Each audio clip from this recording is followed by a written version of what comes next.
আলহামদুলিল্লাহ, আমরা এখন হারাম শরীফের ভিতরে। এটা হচ্ছে পুরাতন অংশটা। এটাই আগে মূল মসজিদ ছিল, এখন তো প্রচুর এক্সটেনশন হচ্ছে বিভিন্ন দিকে। নিচে হাজার হাজার হাজি সুন্দরভাবে বসে আছেন নামাজের অপেক্ষায়। হাফ এন আওয়ার পরে মাগরিবের ওয়াক্ত হবে। আমরা চলে আসছি দোতলায়।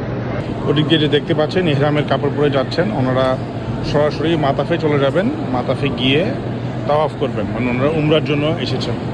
সো যারা উমরা করবেন তারা অবশ্যই ইহরাম বেঁধে আসবেন, এবং ইহরাম বাঁধা ছাড়া আপনাকে এই গেট দিয়ে ঢুকতে দিবে না। এখানে সবাই ওয়েট করছে মাগরিবে নামাজের জন্য। অনেকে মাগরিব এসে একসাথে পড়েই তারপরে মসজিদ থেকে বের হবেন।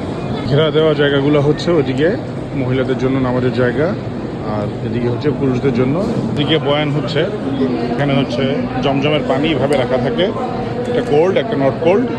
নফল তাওয়াফ করতে চান তাহলে দোতলায় এসেও, নিচের মাতাফে যদি জায়গা না পান তাহলে দোতলার মাতাফে এসেও আপনি এভাবে একটু বড় বৃত্তাকারে ঘুরে আপনি তাওয়াফটা করতে পারবেন, নফল তাওয়াফ করতে পারবেন। এবং ওই সামনে দিয়ে ওখান দিয়ে কাবা দেখা যায়, সরাসরি কাবা দেখা যায়।